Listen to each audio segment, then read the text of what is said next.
Hello.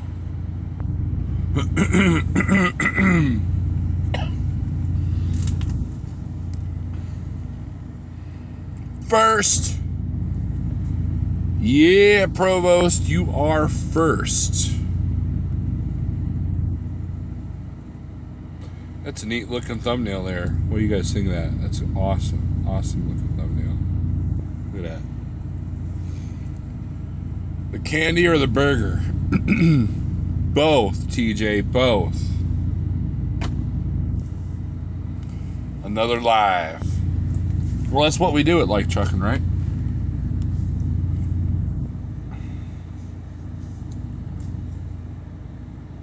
You guys are bored. I'm not bored. I just wanted to talk about my story of how I hate Whoppers and why.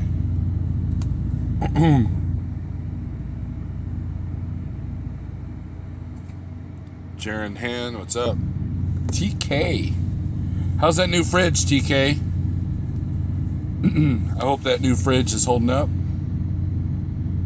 Little dog is live. Well, go watch him. Team Wasabi, you love the BK Lounge. Now I'll tell you a story with the Whoppers. That mayo will kill you, Jeff. I like mayonnaise, but the things that I've seen when I was in the restaurant industry, when mayonnaise sits out too long, that stuff will kill you. Kill you. Hey, gear grabber. So, back in my early 20s, way back then, I'd gotten off work, and there was Burger King, and that was way back when they were doing a special 2 Whoppers for $2. And I got 2 Whoppers, right? Got home, ate them. Next morning, I could not get out of bed. I had a temperature of 104. I could not move. Luckily, I was living with my sister at that time. And she brought me downstairs, and her roommate basically nursed me back to health. I was down for 3 days. And the only thing that had happened was I had eaten those 2 Whoppers, right? I got dehydrated. It's like I had the flu. That's how bad it was. Now,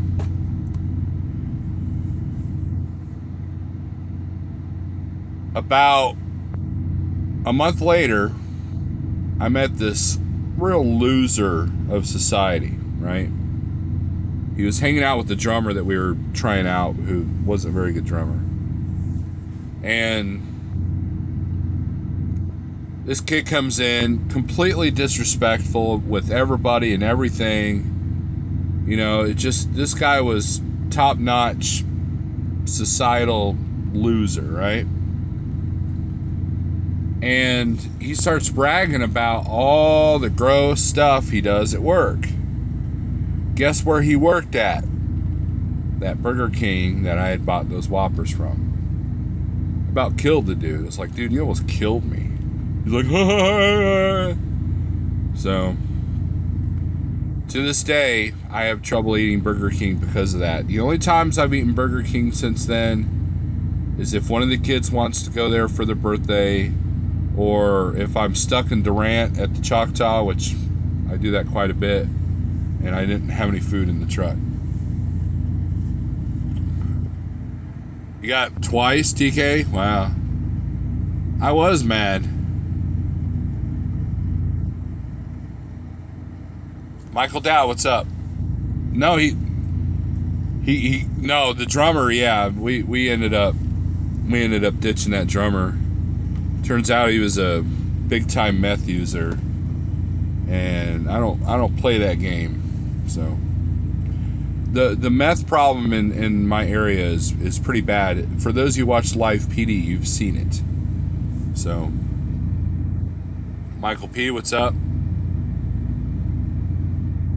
So if you do order a Whopper, order it without any condiments on it. That's the safe way to do it. So Let me guess, Harold, you eat the chicken. Hey, Thomas Wilson, what's up? So, that stuff is bad everywhere, unfortunately. Yeah, usually, I don't know, you kind of play with your life when you get fast food anyways. I remember Jeff told me a story. He was at a Subway, and he said that all the vegetables look wilted, the meat looked old, and he said he didn't get a sandwich. Ever heard of a band from Blue Mound, Texas called Pimpadelic? No. I was referring to meth. Yeah, it's getting bad everywhere, TJ, but at one time, Independence, Missouri, which is just outside of Kansas City, was the #1 hottest spot in the manufacturing and selling of meth. I think if you go to Burger King in the San Francisco area, they will wrap your burger in rainbow-colored paper. Spell correct got him. Yuck was cluck cluck. Oh.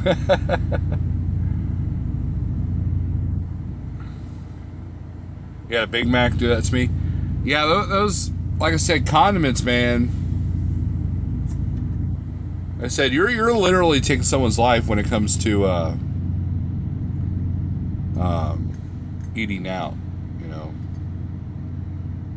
know what I had for dinner? I had broccoli and I had 2 hamburgers with no bun. That's what I had for dinner.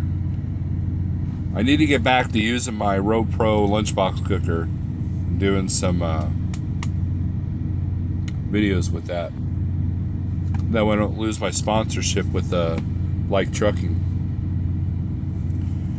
But today was a decent day. I'm under my first Uber load. And it's kind of weird, man, because I showed up at the shipper and I'm like, what do I do? And they had me loaded in 20 minutes. And place where I'm going to tomorrow, I know where I'm going. It can tend to be a cluster a little bit, but the way the pallets are set up, it shouldn't take no time to get me unloaded. So hopefully I'll get unloaded by the time the load boards open up, and I'll grab something for tomorrow. Want to be home next weekend because I too am gonna go camping. However, I don't have a fancy 36-foot awesome trailer like Mr. Harold Huffman does. Like Mr. Harold the Rookie does.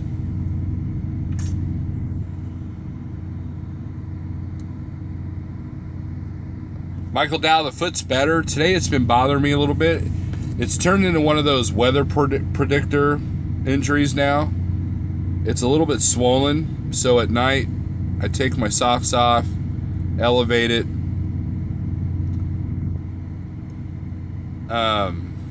It's weird. It'll swell and it'll hurt for a day, and then like the next day it's like it's better than it was before, like as far as like the healing. So it's just taking a minute to heal because I'm a fat ass. So when you're that fat, you have to, it takes a little bit longer to heal stuff that holds your weight. But I am still losing weight. I measured myself. I weighed myself last time I was home, and I think I'm about 25 pounds now down. So being at home a little bit more has been a huge help with the food. KC Stool Barbecue Festival this Saturday in St. George. First annual. I hope it's fun. KC Style. Oh, okay. Try a Tommy Copper sock. Compression socks help. I do have compression socks. When it gets really swollen, I use it. Yeah, good grabber. Everybody jokes about the kale shakes, but I feel you, man. I would like to go back to juicing. My juicer's just sitting there in the garage. I'd like to clean it up and start doing that, but man, just managing all them vegetables with an unpredictable schedule, it's really difficult. But the kale shakes, you might have to send me the recipe for that. You're down 34 pounds since March 5th, down to 227. Yeah, Troy, I've heard of the keto diet, and I've kind of done it in an accidental kind of way.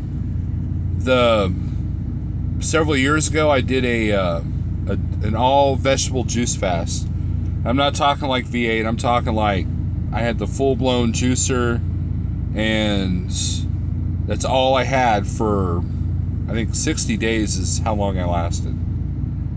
And I was losing a pound a day because I was in ketosis, because I wasn't taking any sugar, I wasn't taking any grains, and I was getting all the micronutrients from the vegetables, and I felt great. Now, one of the things that a lot of people don't realize, let's talk about health for a second, is that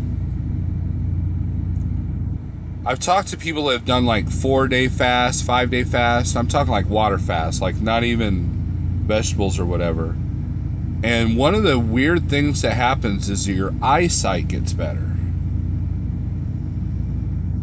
And I thought, well, maybe that's just a perception thing. But when I had the fast for my doctor's appointment a few months ago, back in January, it's more than a couple of months ago.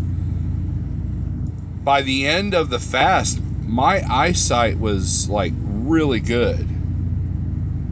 I was really shocked. And then a guy that I follow on Facebook, he did I believe a 9-day fast. And he said his vision has never been better. So it just shows you all that junk we're eating, how it's clogging us all up.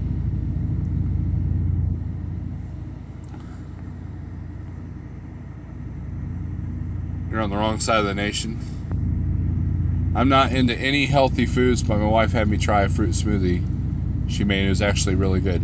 Yeah, Harold, you can go to Walmart and you can buy these frozen juicing options for that occasion. They got like kale, spinach mixed with fruit. You know, they're trying to catch on to that health kick. And I've yet to try them because the freezers in these little fridges in the truck are really small, at least mine is. And you have to definitely freeze those, because I tried not freezing them and it didn't come out well. I ended up throwing all the bags away. It's all about nutritious fuelings every 2.5 to 3 hours, water intake, and one good lean and green. The intermittent fasting, I've experimented with that a little bit too, and that works out really well also. And it's kind of easy to do because you just don't eat at a certain time, like at night, like say 7 o'clock, and then you don't eat until 1 or 2 the next day. And if you keep the carbs out and the grains out, you'll put yourself in ketosis and you'll lose weight. So, but again, I'm still heavy, so I'm not going to sit here and give anybody health advice, because I still have yet to, find something that is foolproof. But I'm doing the slow, gradual game, and it's working. So, matter of fact, I got water here. That's all I've got in the truck to drink is water. I can make coffee, and that's it. Now, I am behind the McDonald's here, but wasn't tempted at all. All this health talk, I'm eating cookies. I'm not perfect by no means. I had 2 cookies earlier, so but I love vegetables, so it's easy for me to do that. No carbs, no grains. I would die a skinny, starved death, Harold.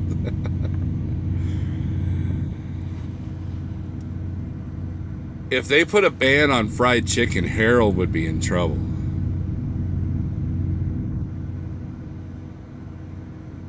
He had White Castle. White Castles and I don't get along. I mean, I've never actually been in the restaurant White Castle, but I've bought those frozen ones, and they just don't sit well with me at all. Fasting, yeah, I start about an hour before going to sleep, and then it's over about an hour after I wake up, but it's daily, so I'm decades to the program. I eat at 6 a.m., 9 a.m., 12 p.m., 3 p.m., 6 p.m., lean and green, and 9 p.m. Minimum 64 ounces of water. I would love to hurry home to Georgia to build a coop in the backyard and grow my own. LOL. Man, there's tell you what, there's an obvious difference in chicken eggs that are not factory farmed. You know, they sit there and say, "Oh, these chickens are cage free." Yeah, they're in a dark building, you know, and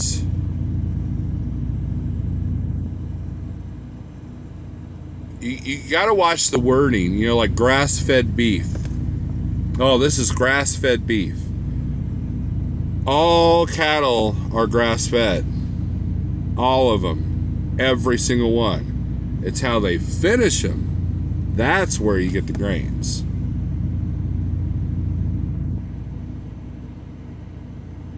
I would like to go down and check out Ponzi's eggs.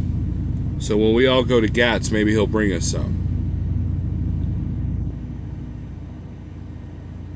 Now, I have had grass-fed and finished beef. And I'll tell you what, man, that is some good stuff. That is the best beef you can get. To the point that it will kind of ruin you on regular meat.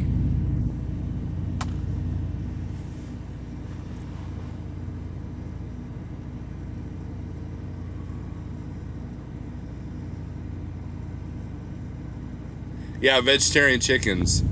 Yeah, eggs from vegetarian chickens. It's like, yeah, chickens are omnivores, not herbivores. Yeah, I know, TJ. That's how you get the meat. You know, all marbly and fatty, and you know. But there's a taste difference, man. There really is. Just you know, just like the difference in, like, say, venison over, you know, steak. You know, it's not gamey per se, but it's definitely better.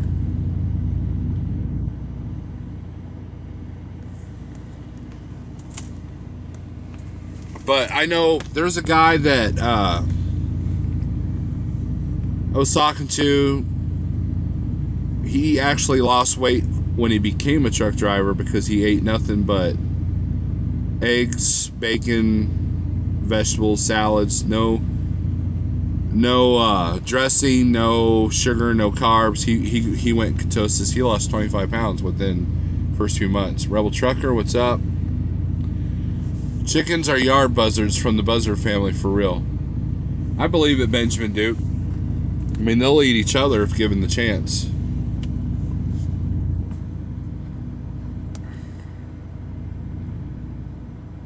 Have you guys ever, like, especially reefer guys, you guys have delivered at egg farms or picked up at egg farms? They smell nasty.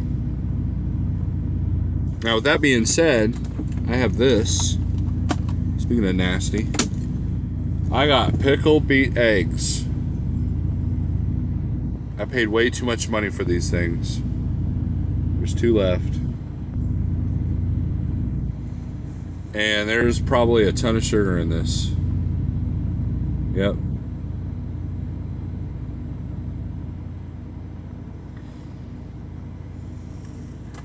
Yeah, Rebel Trucker, I believe that.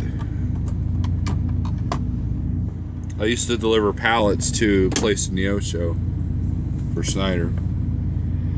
Like doing all scrambled eggs and bacon diet 3 times a day. I should lose lots of weight, right? You said it. Yeah, if you're not eating any carbs, Harold. You can't have the breaded chicken at Popeyes. Make a hell of a mess in the trailer.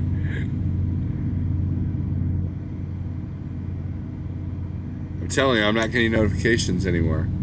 Sorry, Juan, I don't know what to do, dude. Egg farm in Washington to Costco in Salt Lake City a few years ago. Place did smell. Or a Tyson chicken plant with blood running out of the trailer into your drives. Sean Price, what's up? Haven't seen you in a minute.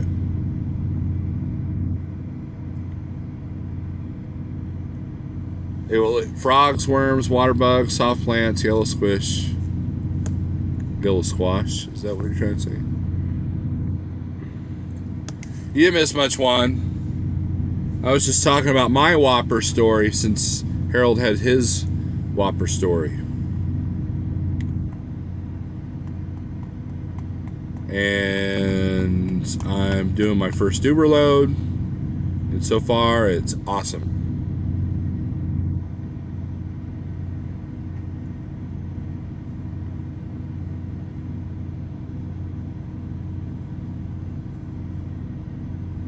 Uber's kind of a buzzword that offends many people for some reason.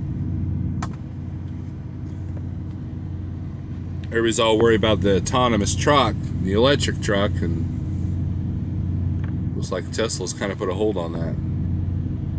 All right, TJ, take it easy. It's still early for you though if you're out west. It's only 7:30 out there, right?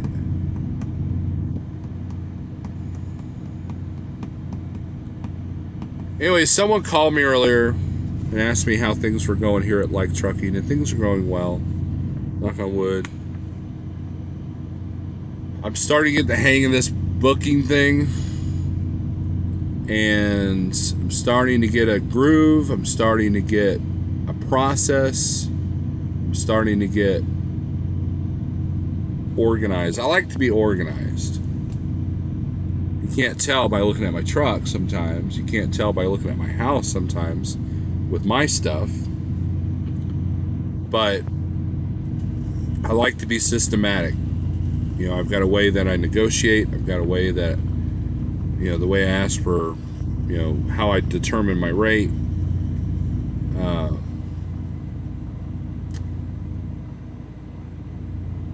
There's a lot of my friends that have also entered the spot market, so we've been trading ideas. Jeff and Gear Grabber and Harold have been huge helps. I've been helping Christian Trucker, been talking back and forth with CPAP, and Big Rich has been a huge help. And that's what you do out here, man. You make friends, you network, and you try to get along with everybody so you can be helped. You know, because we all need help sometimes, right? And trying to avoid the pitfalls of some of the traps that are done out here, you know. So, Ghost Rider, what's up? Have you been reading up on better negotiable skills? It's negotiation is a matter of how you talk to the person and having a bit of patience. It's no different than going to a garage sale and finding something you want and negotiating a price. It's very similar. You don't sit there and call with an attitude and expect them to give you the rate. You don't, you don't say things like, oh, this is my load home, so I really need it, but I need you to pay this. Well, then once the broker knows that, they're not giving you what you want. It's about being a good talking business person and about patience. Know that you're going to call on 10 loads. And that perfect load that you see on the load board, you may or may not get. Because you have to have a certain amount of standards. You have to have a certain, you don't want to sit there and like lowball yourself. Because if you do that too much, it's going to hurt you. And not only that, but if the broker knows that you lowball yourself, whenever you call them back to do a repeat load or do another one of the loads, they look up and see what you've been running for them. So if you start low, don't expect to get much higher. Because they're like, oh, this guy did this load for $1.25 a mile. I'll call him up. Or, oh, now he's asking for $2. Screw that. Oh, load's not available. That kind of thing. So you really have to watch yourself. And these are the kind of things that I've learned, but also I've learned by talking to people.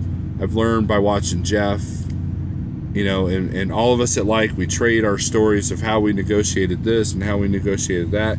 Hey, I've got this broker that wants this, you know, and the connections that I have around here, I've told them up front, it's like, look, you need to either schedule stuff better, or your rates need to come up, you know, or, you know, all these different things, because I'm just not going to run real low simply because your freight's coming out of my area. You know, I had to kind of make that point yesterday with one of the brokers that I've been using. Like, look, just because it's you doesn't mean I'm going to run for, you know, $1.20 a mile, you know. Jeff says nothing beats the short game, and I'm learning that. You know, it's easy to get into the pattern of chasing the money. It's easy to take that load to, say, Miami or Denver or Amarillo or, you know, Minot, South Dakota or North Dakota. You know, just it's easy to take those loads and get a quick $4,000, but then you're going to struggle coming back down. And we've all done it. I mean, I've done it. You know, I took a load to Ocala, Florida, and while it was a good big chunk of change really quick, you know, in 2 days, in the end, the struggle of getting back to where I wanted and where I was familiar with, I still made good money coming back, but it was a struggle, and I was dealing with shippers I didn't know, I was dealing with customers I didn't know, you know, there's a whole lot of things that can go wrong. So running the short game, like what Jeff's been preaching, is really, it's kind of like the weight loss thing. You know, you don't want to just suddenly go fasting and try to lose 100 pounds because you're going to gain it back. You want to do the gradual weight loss, and then, you know, the short game requires a lot of patience. And that's the problem with sometimes, is that sometimes we get impatient. I need $3,000 right now. And realizing that after you pay for fuel and your deadhead going out and all the wear and tear on your truck, and you burned up your 70-hour clock, you realize that you could have made more money just doing 4 short loads for the week, and then you're home more often, which is what has contributed to my weight loss, to be honest with you. So Jeff uses the short game in his own strategy. He preaches the short game, and for me, in my area, it works well. Do I get the killer $4 a mile stuff? No. But Missouri, Oklahoma, and Texas have the lowest fuel prices in the nation right now. Illinois, Indiana, Ohio is a good area. Arkansas has been really good here lately, you know, but you got to be careful how you route yourself through Arkansas.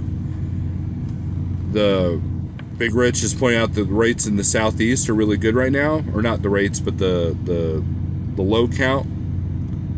And hopefully these brokers are going to start notching these numbers up, which I think they are. I mean, I'm starting to see a little bit more money now. So, but yeah, Jeff in the short game, man, he knows what he's talking about. For you Schneider guys, go watch Jeff's old videos about the Schneider short game, and you're going to make money. You know, and you can put less wear and tear on that truck.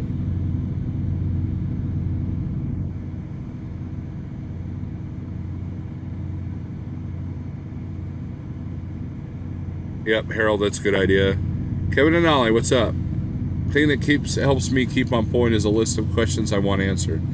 I've been seeing longer detention times before you start, like 3 to 6 hours instead of the granted 2-hour. Fuel is going up. What do you define as short game, just so I'm on the same page of thought? 2 to 300 miles is about the extent that I've been running. Now, at Schneider, I was doing mainly 400 and 500 mile runs, But that's on the drop and hook. There are loads that come out here out of Springfield. I got an email on one today. Hey man, I got one of these leaving out Friday. Picks up at like 3 o'clock in the afternoon, delivers at 8 a.m. the next morning, 500 miles away. And I'm like, you can't do that. I don't know why they think they can do that. It frustrates me because I did the same loads at Snyder and they were drop and hook on the delivery side. So when it comes to the 400 mile, 500 mile stuff in the spot market, unless you have a full clock, you're pushing to, you know, or first come, first serve, you're pushing to get there on time. I'm saving up for APU. This will help me save fuel. Not only that, but it will save engine wear and tear. Jeff says I did a 110 mile load today and did a 120 mile load tomorrow. Right. And you know, and the reason why it works for Jeff really well is, number one, his area, but number two, he's designed his business around it because the way his truck is built. You know, he has to pay a certain rate per mile for that full maintenance lease truck. So if he's out there doing, you know, 3,800 miles a week, that means his truck is going to be that much higher, his payment. So, you know, it's easier to get the $3 and $4 a mile stuff on the 100 and 200 mile run stuff. Wow, I said stuff too many times. I am not an expert at the spot market.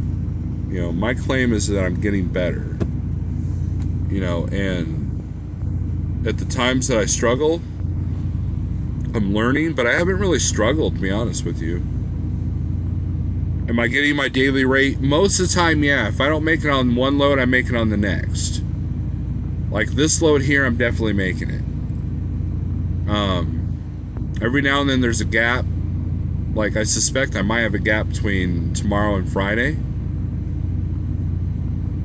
Yep, 2 loads add up to $1,400. And see, and that's exactly what I did last week, was the short game. And you sit around a lot, but then that enables you to catch up on your paperwork, do stupid live feeds like this, you know, and just learn and read. I've been reading a lot on Rate Per Mile Masters page. I've been reading a lot on the Rates and Lanes Facebook pages. And it's almost like the arguments are all the same. It's the same argument every single post, right? And it's getting old because everybody does their business differently. There's probably people watching this live feed right now saying, Steve, you're full of it. You got to go long. You got to do long haul stuff. You know, that's what people told me at Landstar, and I wasn't willing to do it. I wasn't willing to go coast to coast at Landstar. And the short game was a lot harder for me there. So when I went to Snyder, short game was a little bit easier. But still, I think at Snyder, I never did a run that was over 1,000 miles. And if I did a run over 1,000 miles, it was getting me through the house for the weekend. So, and then it never put me 500 miles from the house. So you pick up in Ohio, deliver it in Texas, it was still within the 500 mile range. But Jeff's been killing it with these 100 mile, 200 mile runs. So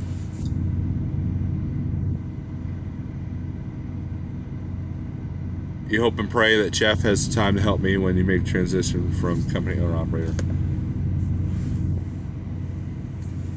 Let me get to that in a second here, Thomas. Sean asked, do you set your loads by the week or day by day? Day by day, usually, unless I know the broker or the shipper, I won't book too far ahead. Like, I won't book more than 2 ahead. So like for example, tomorrow I'll look for a load that will pick up Thursday or Friday, and then I'll look for what I'm going to do for the weekend or Monday. I might do that, but that's it. It depends on what I find.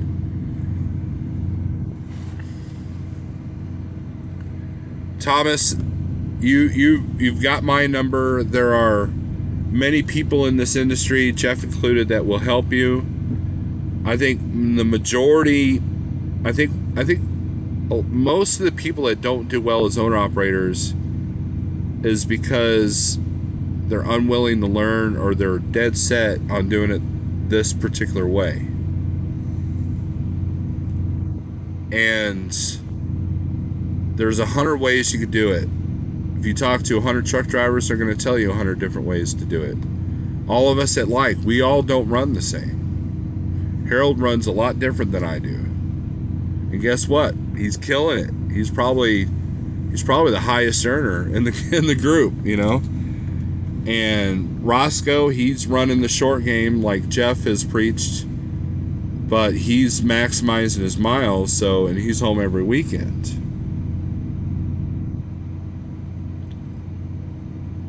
Gear Grabber tends to run close to how Jeff does it. Every now and then he'll do a longer run. And Sean, I'm not sure how he runs. I haven't talked to Sean very much. And James George, same thing. He's still new. So we all run differently, and we all have our set different ways. And we all live in different areas of the country. That's a big part of it too. I'm the only one that lives in my area. You got Sean up in Pennsylvania. You've got Roscoe up in Illinois. You've got 3 of us up there in Michigan. And Michigan's a good place, you know. It kind of ticked me off that I couldn't pull a load with that new trailer of mine, because there was good paying freight coming out of Michigan when I was needing to get home. So.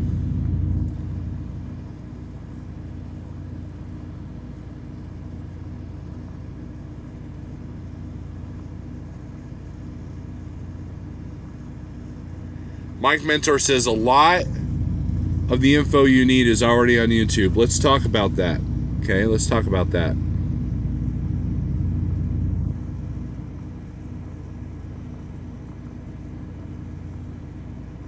We'll talk about that here in a second. Only thing I get out, says Benjamin Duke, of those is that I'm stupid. They make more money than me, and I'm stupid. I've stopped with Facebook. Repair issues are way better in some cases. I don't comment on these Facebook pages. If I do, it's a very short answer. I did answer John Citrone because I know him personally. He made a major mistake, and he was at a customer for 26 hours. He just bought a reefer trailer. And if you guys don't know who he is, John Citrone was a guy I did a video with way back in the Schneider days, like last summer, I believe. And he's moved on. He's not with Schneider anymore. He's at a different company doing his own thing. He bought a reefer trailer. He's learning that reefer is not the easiest thing to deal with. Now, back to Mike Mentor's comment. Mike Mentor says all the info you need is already on YouTube. There's a lot of people that watch the YouTube videos. They watch the informational videos. Okay? And they go into something thinking that they know something. I see that all the time at Schneider. And people tend to get like, well, I've watched Jeff, I've watched Snorler, I've watched Berger, you know, and I pretty much know the Schneider program, you know, I'm going to do well. And then they realize that it's not as easy as it seems. And just because you have more knowledge than, say, the other guy orientation that doesn't watch YouTube, does not mean that you can't make mistakes. It does not mean that you're not going to learn the hard way on a lot of things. And you're going to learn that maybe I can't get home every other day like I thought. Or maybe it's not as easy as I thought it was going to be. Maybe self-dispatch is more of a challenge than I thought it was. I got that reality check at Landstar. I was like, holy mackerel. I was like, man, this self-dispatch thing is not easy. And so you can't let the fact that you watch a lot of YouTube videos keep you from the fact that you still need to learn a lot. You can watch every single video Jeff's done, right? And you're going to go in more prepared than, say, somebody else that hasn't. However, you don't want that idea in your head that, man, I got this. I know it. We're good. Because when you do, that's when you're gonna struggle, because you're gonna make mistakes. You're gonna take those loads that everybody else knows not to take. You're gonna go in the area that everybody knows that you shouldn't go to that area. You know, and you think, well, you know, I know better, but I know what I'm doing, so I can take that trip to such and such place. So don't let the fact that you watch YouTube think that you ain't gonna fall down. And I think that when that reality check comes in, I think it throws a lot of people for a loop. It's like, oh man, I didn't realize it was going to be this hard, or I didn't realize it was going to be this way, or I didn't realize that I was wrong about that, even though I've watched 20 videos about it. That kind of thing.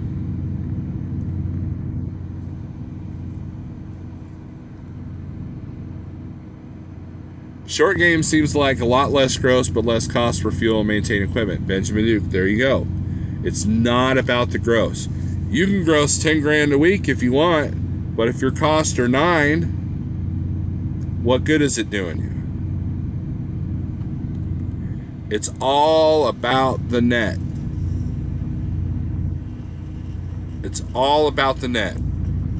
All these arguments on Facebook on the rate pages, they argue about this, they argue about that, and the reality is it's all about the net. Think about this. If you're running for $1 a mile, and you get to keep the full $1 a mile, well, that's a bad analogy. Because, you know, you can't believe you said $1 a mile is good. If you're running for lower rates than the other guys, but you're able to take home more, that's the trick. I can run the same amount of miles. When I was at Schneider, I can run the same amount of miles as these Schneider Finance guys. And guess who's going to take home more? Me, because my costs are lower than they are. So the reality is I didn't have to run. I ran about 1,000 miles less a week than the average Schneider Finance guy because my costs were lower. It's all about your net. And running the short game, you're burning less fuel. Do you know how much money I've spent in fuel this week? Want to know how much money I've spent in fuel this week? Tomorrow's Thursday, right? I've spent $200 on fuel this week. That's it. Right, Mike Mentor, I didn't mean to attack you. I didn't mean to make it seem like I was attacking you, but I wanted to get that out there because I've talked about it with the other YouTubers and about how sometimes YouTube can give you a false sense of security. And you need to use the tools of YouTube, but don't think that you're invincible to all the problems that we've all encountered because you've watched YouTube. I think that's all I was trying to say, Mike. Fumooch, what's up? Welcome back. Right, and you know, and that's why I don't consider myself an informational channel. I just tell you what I've gone, what I've learned, and I know that people scream at me going, "Oh, Steve, you know what you're talking about." But again, that's part of that infinity of arguments. You know, it's never going to end. You're never going to go on Facebook or YouTube and say, "Man, I was completely wrong for the last 20 years."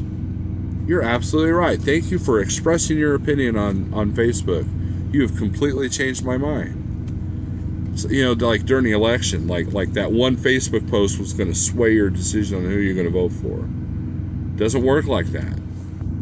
You got to go out there and experience life yourself. And for those of you watching that are afraid of being owner-operators, consider this. If you never do it, you're always going to have that what if. What if I did? What if I had done this? If you try it, after a year you hate it, and you go back to being a company driver, at least you say you tried it. At least you're like, yeah, I tried that. Wasn't my cup of tea. I'm happier doing what I'm doing now. But at least that what if is gone. And that's, life is too short. So Thomas Wilson, you know, and others that are like on the fence of of how and when you want to do it. Use the knowledge that you learn from the YouTube on who to go to and who not to go to. And learn how to handle your mistakes. You're going to make mistakes. You are going to make mistakes. Let me say that again. You are going to make mistakes. The world does not owe you anything. These old school drivers don't owe you anything. The YouTubers don't owe you anything.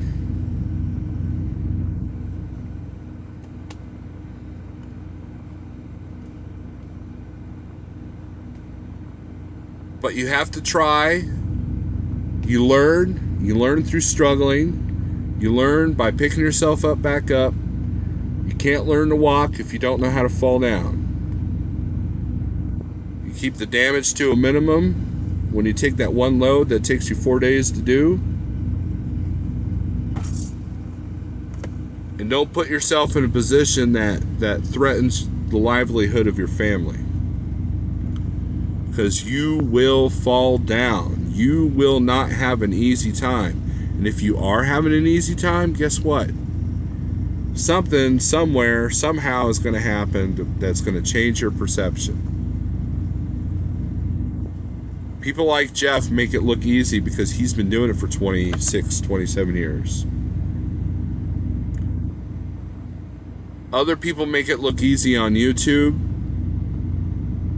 but you don't see the struggles they've gone through. Now me, I started my YouTube channel when I was first started at Landstar. So those of you who've been watching me since the beginning, you know the struggles I've been through. You know the emotional roller coaster I've done. But that's part of life, and I'm a better man for it. So while everybody's arguing about what rate is good and what's cheap freight and don't go here, don't run this equipment, don't buy that truck, don't buy this, don't do that. You got to find out what works for you and what didn't work for other people. Just like all the YouTube drama. You got Will that's got the W9, an older truck, and then you got Matt who's got the brand new Volvo, and they're at each other's, like, rah, they're all bickering about who's a better business person. Two different business models, they're both doing okay. What's the difference there? It's all in how you look at yourself. It's all how you learn. It's all how you learn to pick yourself up.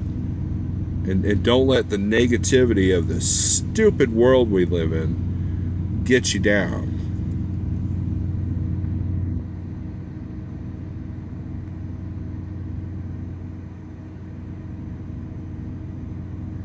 Think about what ifs all the time is no good. Too much of that will make you second guess yourself. Mike, the best thing to do is you take the what ifs and you prepare for them. What if I can't make the truck payment? What's the worst that can happen? This, and this. What if I can't make the trailer payment? What's the worst that can happen? This, and this. What if I do something that allows that gets my lease canceled at like trucking? Then I've got this, and this. What's the absolute worst that can happen if I break my leg?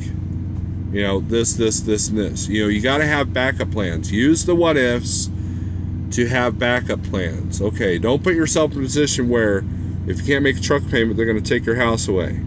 Don't put yourself in a position that your trailer payment's so high that, like, if you lose the company you're leased onto and have to go back to a mega carrier, you can still make the trailer payment.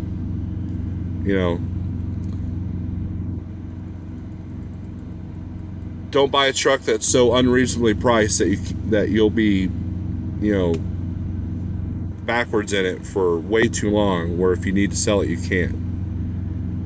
Don't put yourself in a situation where you got everything on credit cards and one breakdown will put you under. And we've all done it. We've all made these little mistakes, and you learn. But you take those what ifs and you go, hey, you know what? That could be bad. So what are we going to do for this? What are we going to do for that? How do we prepare for this? How do we prepare for that? And then when something goes down, then you're prepared. When I hurt my leg, guess what? I was all right. Was there a little bit of stress? Yes. My wife's sitting there screaming, yes, there was stress. And there was. But we had plans A, B, and C. And we had a lot of support from a lot of people because I've networked, I've made friends, and I've helped people, and they were willing to come back and help me. And that's part of relationship building. That's part of networking. That's part of becoming friends with people. Do you think that Jeff would have brought me on the like trucking if I was a total a-hole and was horrible with people?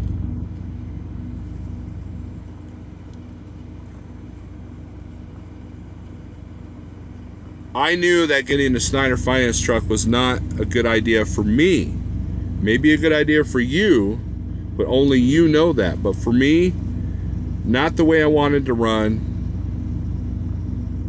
So I didn't go that route.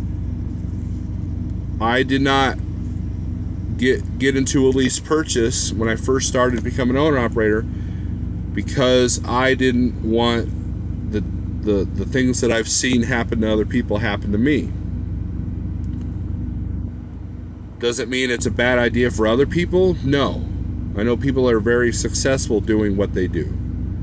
The opposite way that I'm doing it.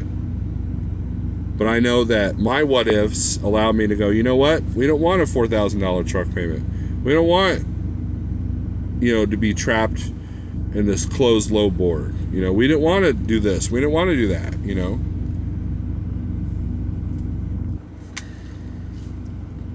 And it's my business and personal relationships that has allowed me to be where I'm at today. And, sometimes I've gotten close to screwing that up. And I realize that. I realize my faults. I'm not beyond understanding my own faults. I'm not perfect by no means. I wouldn't even call myself an expert. I know what not to do because either A, I've done it, or B, I've seen other people do it. I'm like, oh crap, I don't want to be that dude. Or dudette.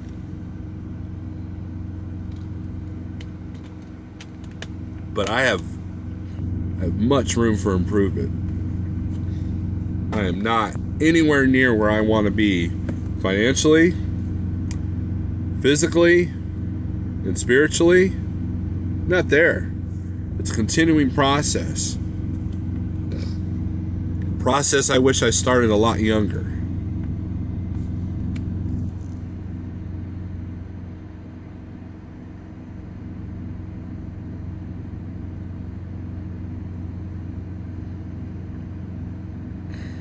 I might need to have Jeff write me up a business plan, not for the bank, but for my wife to get her on board, getting my own authority. All the upfront money has her a little gun shy. Stu Manchu, that's good for you to do that. You have to have support from the house. Because if it's not there, that's half the battle. You can't sit there and convince the wife that you're going to be home every other day while making a $4,000 a month truck payment. You're just not going to convince her of that.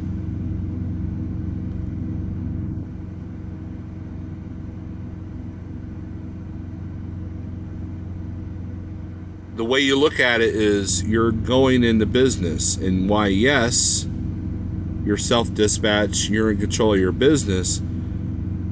Freedom's not free. Freedom comes with a price. And essentially, yes, you don't have a dispatcher, you don't have a load planner, you don't have a BOA or a BCO advisor or someone, looking over your shoulder telling you got to make so much miles or so much money a week. But at the same time, you do. It's the truck. It's the bills. You can't sit there and run a load every now and then, when you want, and then wonder why you're not able to pay the bills. That's not freedom. People associate freedom that you don't have to work. That's not the case. That's called welfare. If you want freedom without having to work, that's called welfare. You have to work your way up to that freedom. You want to be home every other night, you got to figure out how to make that happen and pay the bills. And if you don't have support at home, it makes it that much harder. You have to be willing to look inside yourself and say, you know what? I need to work this weekend. Maybe this isn't for me. Or how can I really want to do this. How can I improve myself to where I can keep doing this?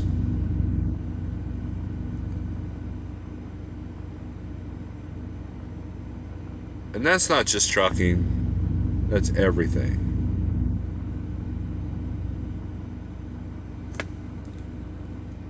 And support at home is important. So what you have to do is you have to give them the perception that you will have everything in control and that you've got all the what ifs covered, and it's going to be uncomfortable, and it may not go as picture perfect as it does in the movies. But once you get good at it, things will get better. The money will be better. The trip planning will be better. And the what ifs, when they come along, won't hurt as much. And once you can convince the spouse that that's what's going on, then they'll be on board.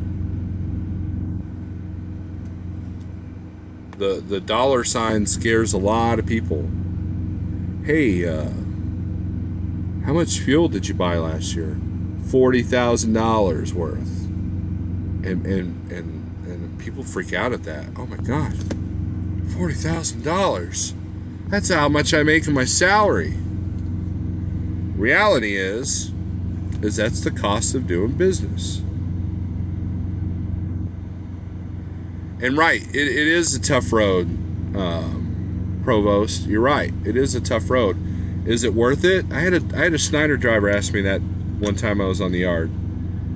Is it worth it? Well, what's your goal? If you love trucking and you want to better yourself and become a good business person, then yes, it's worth it. Nothing witty. That's more than you paid for a house once.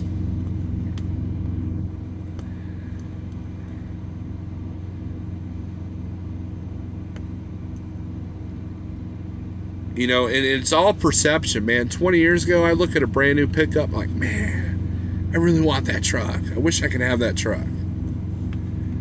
Now I look at a brand new pickup like, man, I'm glad I don't have that truck payment. How much is your insurance? $100,000. There you go. Yeah, our insurance covers up to $1 million, and people don't get those numbers. They don't get that. They don't get what the cost of business is. And it freaks people out, man. I get it.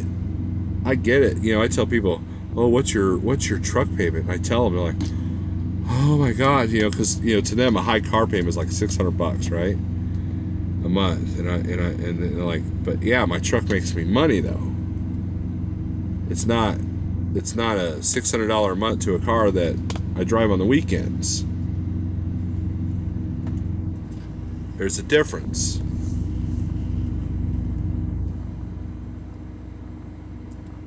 It's all perception. I've taught that. I've preached that. I've yelled about it. It's all perception.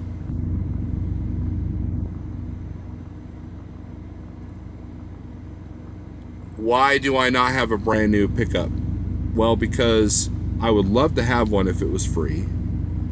But I don't want that stress of having to up my rate per mile to make that pickup truck payment. I would love to have one of those new Camaros and new Dodge Challengers and just be the cool kid and drive that around. But I don't want that car payment. I don't want that stress. I would rather have money in savings. I'd rather have money in retirement. I'd rather have money invested, like what CPAP was talking about the other day. That's what I want. And then if I can afford the toys later, then I will. But not without sacrificing the happiness of my family, the happiness of being, you know what? I didn't run for 2 days. We're okay because I don't have this high car payment or high, house payment at home.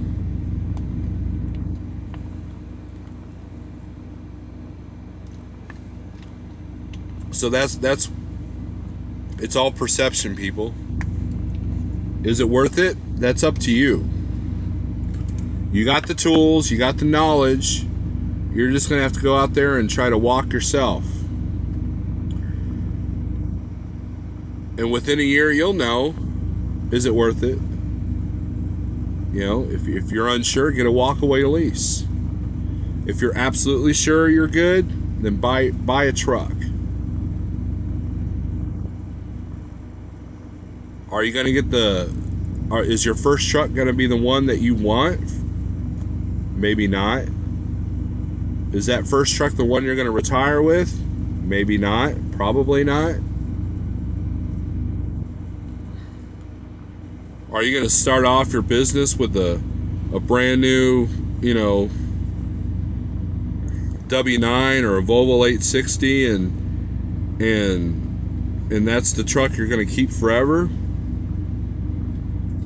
No, you got to work your way up. You're going to buy that $40,000 truck. The next time you buy an $80,000 truck, and then you get the new truck.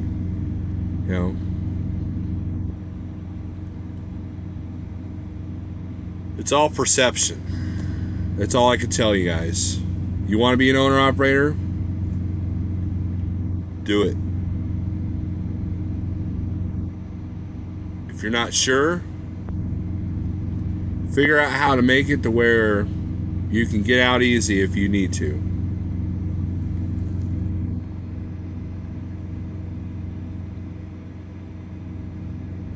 You can guess the average owner-operator is grossing $250,000 in a good year. They net $65K.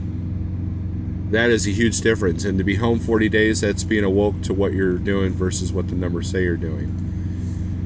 That's true, Benjamin.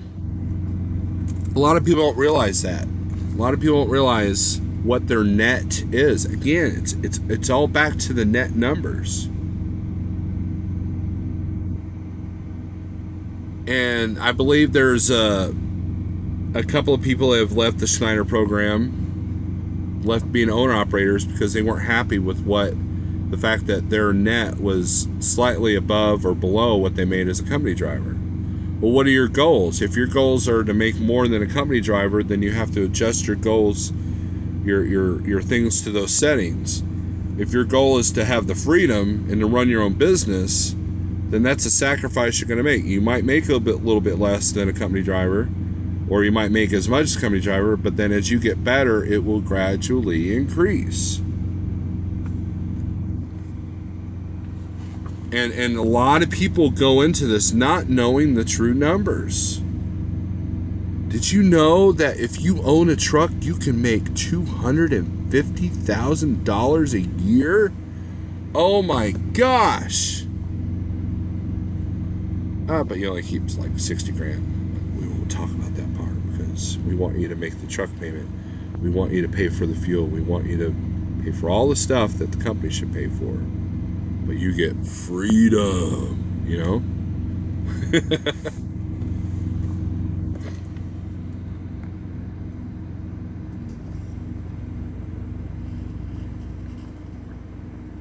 Stu, I'm old, so I'm looking at $80,000 trucks to start. Get something with a good warranty. Do your research. All the trucks have their problems. All the trucks, all the engines, all the after treatment systems, all have their issues. Whether you buy a new truck or a 10-year-old truck, you will be putting money into it. It's a depreciating asset that is being used to the point of 150,000 miles a year. or even at the very lowest, 80 to 90,000 miles a year. Every single mile, every single bump, every single gravel road, every single pothole, every single bit of weather and snow and ice and hailstorms. That's a lot going on that truck. And to sit there and say, I'm going to bring this thing to 1,000,000 miles, that's a lot of effort. It's going to take a lot of pain, a lot of blood, a lot of sweat, a lot of tears, and a lot of money. Is it worth it? It depends. What are you looking for? What are you looking for in life?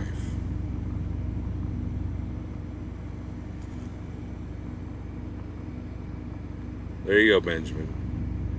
My first year I net 34K on 225. I was out 325 days. I cried when it clicked.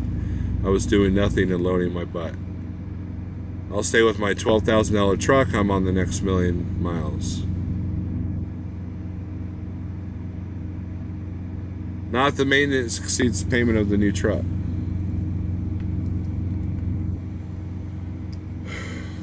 Again, there's 100 different ways. The full maintenance lease is an awesome deal. You know, Jeff did a live feed earlier today. He had a code. Did he look worried? No. Because he knew that whatever that code said, whatever that truck did when he turned the key over, that it was not going to cost him a 5-digit number or even a 4-digit number. It might cost him downtime. It might cost him a load. But his bank account was safe. And that peace of mind, man, I wish I had that. But I got to work my way up to that. You know, it's not like Jeff woke up one day and was like, yeah, I'm going to get a full maintenance lease.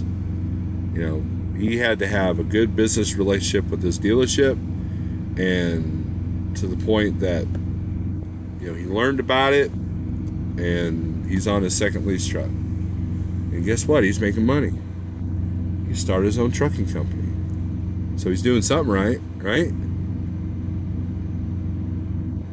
When I called my local Volvo dealership for the full maintenance lease before I got to Kenworth, I didn't have enough experience. I did not have enough years as being an owner-operator for that particular dealership's requirements. I didn't give up, so I got the next best thing. I got a slightly used truck. It still had warranty, that I could still put it through the ringer and make some money with it. I didn't have to be gentle with it. But what's the next truck going to be? Do you think I'm going to bring this thing to 1,000,000 miles? No. Because here in about 100,000 miles, it's going to start nickel and diming me.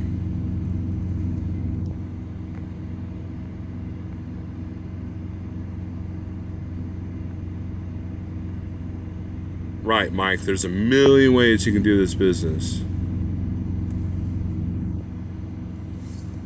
I don't know, Little Viking Coach. Now, if you're at Schneider or Landstar, you can't do loaner trucks. It depends on the company that you're signed on with. I imagine Jeff himself, yes, he can because he has his own authority. But I imagine there's a price for that loaner truck.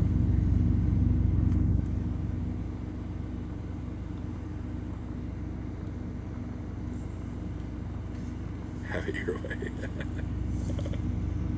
Man, this live feed is too long. It's dumb. I hate it. You guys, thanks for watching. This was only going to be a short live feed about Whoppers, and it turned into something else. If you guys notice my live feeds that start off as one thing, they end up as something else, and we get all serious and emotional and dumb, well, here you go. If you want to be an owner-operator, go for it. If you don't, then don't. There's nothing wrong with that.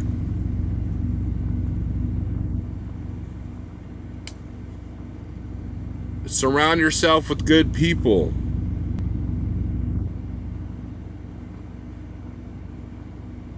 Surround yourself with good family.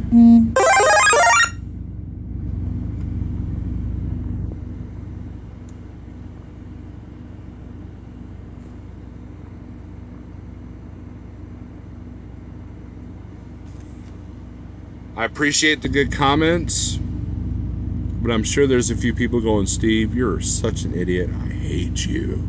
I hate. Because some people, that's all they know how to do is hate. I was a vocalist for a death metal band. I don't have as much hatred as some of these people out here on YouTube. So I appreciate you guys watching. Remember, no matter if you want to own a truck, drive a truck, own an ice cream shop, be a bum on the street, man, it's all up here. It's all up here. That's it. Attitude. That's it. You can give two people identical trucks, identical company, identical opportunities, and it's the only thing that separates them is their attitude. Who's going to do better? All depends on attitude. I've talked about it many times. I've preached it. Sometimes I don't live up to myself. Sometimes I'm like, no, Steve, get a good attitude. Get a good attitude. If you're happy doing what you're doing, then who cares what the others are doing? If you're happy making $1,000 a week, working for UPS, then so be it. If you're happy driving a W9, good for you. If you're happy driving a Volvo, good for you. Because we all deserve to make ourselves happy so this world is not such a crappy place.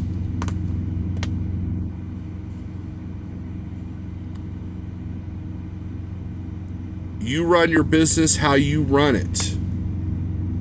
I'm not going to tell you you're doing it wrong, because guess what? If you're doing something wrong, you're going to figure it out.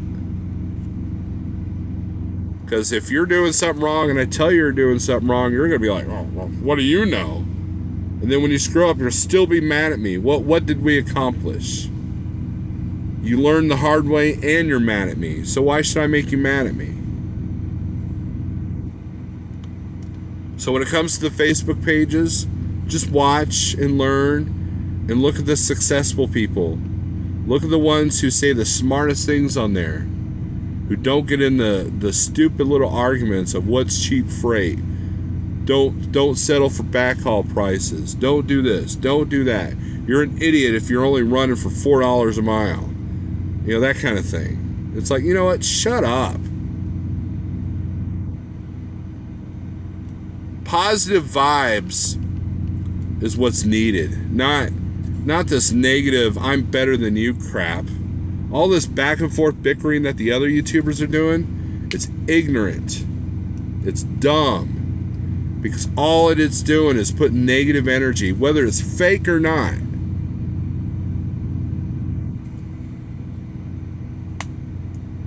And frankly, you know, I have people call me all the time. Oh, what do you think of this? What do you think of that? What do you think of this person doing this? I'm like, I don't care. All I care about is what I need to do and to make the friendships and relationships and the business partnerships that I need to get to where I want to go so I can help other people in a positive way. And that makes us all better. That makes the industry all better. Jeff has said that many times. Hey, Jeff's been like, you know what? If I can help this many people and it makes the industry better, then we all succeed. Rich has always preached that. Big Rich, he's always like, I want to see everybody succeed.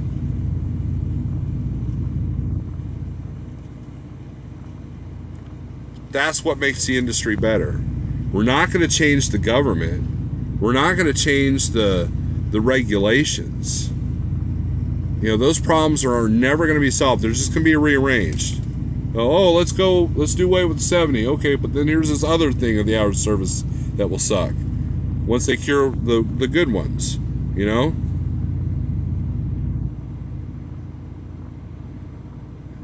And if we can all just stop the bickering and back and forth, because that's what the man wants. That's what keep us divided and keep us worried about all the wrong things, and you'll never succeed, and that's what they want.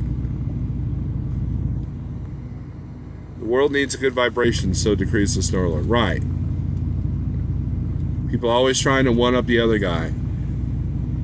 You know, and that's human nature. I've got a nicer truck than you do. I pulled a heavier load than you do. I've got a better trailer than you do. My truck is a better color than yours. I make a better rate per mile than you do. My company is better than yours. My house is bigger than yours. I have the newest car that you don't have. Who cares? Because when you die, it all goes away. The only thing that lasts, the only thing that survives when you die is what people remember about you. What will people remember about you when you die? What do you want them to remember about you when you die?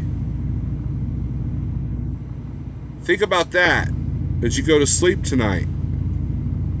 What kind of legacy do you want to leave?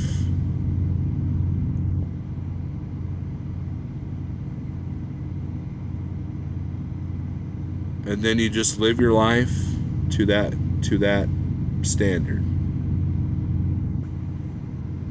Good night.